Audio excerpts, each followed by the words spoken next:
నా పేరు డాక్టర్ రమ్య తేజ కడియాల. నేను రెయిన్బో హిమాయత్ నగర్ బ్రాంచ్‌లో ఆబ్స్టెట్రిషియన్ అండ్ గైనకాలజిస్ట్ లాగా వర్క్ చేస్తున్నాను. ఇవాళ మనము ఇర్రెగ్యులర్ పీరియడ్స్ గురించి మాట్లాడుకుందాం. సో, ఇర్రెగ్యులర్ పీరియడ్స్ అంటే ఏంటి? మీకు నెలసరి సరిగ్గా రాకపోవటం. సో, రెగ్యులర్ పీరియడ్స్ అని ఎప్పుడు అంటాము అంటే, మామూలుగా ఆడవారికి ప్రతి నెల పీరియడ్ రావాలి. అది అట్‌లీస్ట్ మనకి 24 నుంచి 38 రోజుల గ్యాప్ మధ్యలో రావాలి. అండ్ మీకొచ్చే ప్రతి నెల అది అట్‌లీస్ట్ 7-9 డేస్ గ్యాప్ తోటే రావాలనమాట. సో, అంతకు మించి తొందరగా వచ్చినా చాలా గ్యాప్‌తో వచ్చినా దాన్ని ఇర్రెగ్యులర్ పీరియడ్స్ అంటాం. కొన్నిసార్లు ఈ ఇర్రెగ్యులర్ పీరియడ్స్ అన్నది వేరే సిమ్టమ్స్‌తో కూడా అసోసియేట్ అయ్యి ఉండొచ్చు. కొంతమందికి నొప్పిగా ఉండొచ్చు పీరియడ్ టైంలో. లేదు అంటే బ్లీడింగ్ అతిగా అవ్వటం, లేదా కొద్దిగానే అవ్వడము. ఒకసారి 10 రోజులకి ఒకసారి రావటం, లేకపోతే 2-3 నెలలకి గ్యాప్‌తో రావడం అలా అవుతూ ఉంటుంది. అసలు ఇర్రెగ్యులర్ పీరియడ్స్ ఎందుకు అవుతుంది? కొంతమందికి మనకి డయట్ సరిగ్గా తీసుకోకపోవటం వల్ల, లేదా జాబ్ వల్ల కానీ, ఫ్యామిలీలో ఏదైనా స్ట్రెస్ ఉండటం వల్ల కానీ, లేకపోతే వెయిట్ బాగా పుట్ ఆన్ అయి ఉన్నారు, లేకపోతే చాలా సివియర్ ఎక్సర్సైజెస్ చేసి సడన్‌గా వెయిట్ లాస్ అయినా కూడా అది మన హార్మోన్స్ మీద ఇంబాలెన్స్ చూపిస్తుంది. మామూలుగా ఈ ఇర్రెగ్యులర్ పీరియడ్స్ అన్నది ఇప్పుడిప్పుడే అడాలసెంట్స్‌లో మనం పీరియడ్స్ ఎప్పుడైతే నెలసరి ఫస్ట్ టైం మొదలవుతుందో వాళ్ళలో చూస్తూ ఉంటాము. అండ్ లాస్ట్‌లో పీరియడ్స్ ఆగిపోయే ముందు కూడా అలా అవ్వచ్చు. ఇది hormonal imbalance oestrogen and progesterone వల్ల అవుతుందన్నమాట. కొంతమందికి రిప్రొడక్టివ్ ఏజ్ గ్రూప్ అంటే 25 నుంచి 35, 40 మధ్యలో వాళ్ళకి కూడా అవుతూ ఉంటుంది. వాళ్ళలో మోస్ట్ కామన్‌గా పీసీఓ అంటాం కదా! దానివల్ల ఇర్రెగ్యులర్‌గా ఉండొచ్చు.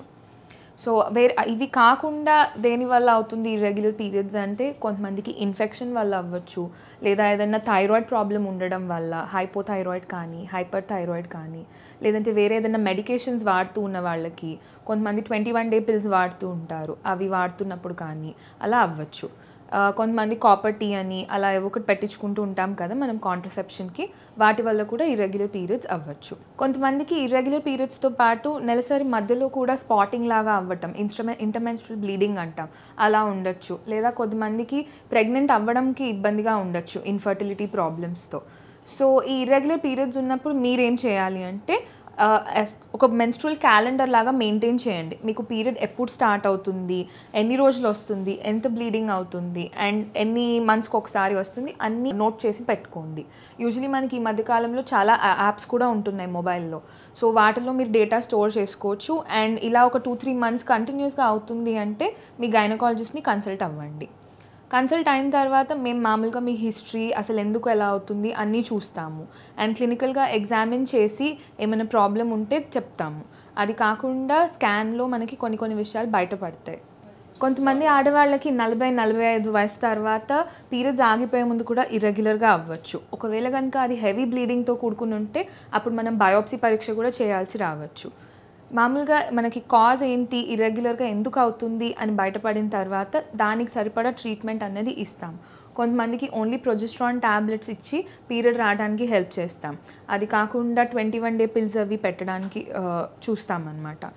ఒకవేళ గనుక మీకు ఫైబ్రాయిడ్ కానీ, ఇన్ఫెక్షన్ కానీ ఉండి దానివల్ల ఇర్రెగ్యులర్ పీరియడ్స్ వస్తున్నాయంటే వాటికి ట్రీట్మెంట్ ఇస్తూ ఉంటాం. మీ తరపు నుంచి మీరు పీరియడ్స్ రెగ్యులర్ అవ్వడానికి కొన్ని టిప్స్ ఫాలో అవ్వచ్చు. ఎగ్జాంపుల్ మీ లైఫ్ స్టైల్, మీ హ్యాబిట్స్ అవన్నీ మార్చుకోవటము. కొంచెం స్ట్రెస్ ఫ్రీ లైఫ్, రోజు ఫిజికల్ యాక్టివిటీ, అట్‌లీస్ట్ రోజు 40-45 నిమిషాలు ఎక్సర్సైజ్ చేయటము. ఒకవేళ గనుక మీ బరువు మరీ ఎక్కువగా ఉంది అంటే దాన్ని మెల్లగా ఒక డయట్ ఫాలో అయ్యి, ఎక్సర్సైజ్ ఫాలో అయ్యి మెల్లగా తగ్గటం. ఒకటేసారి సడన్‌గా తగ్గకుండా. ఒకవేళ గనుక మీరు మరీ లో వెయిట్ ఉన్నారు అంటే కొంచెం చూసుకొని బరువు పెరగటము. థైరాయిడ్ ప్రాబ్లమ్ అలా ఏమైనా ఉంటే ఆ మెడికేషన్ వాడుకొని అవి కంట్రోల్‌లో పెట్టుకోవాలి.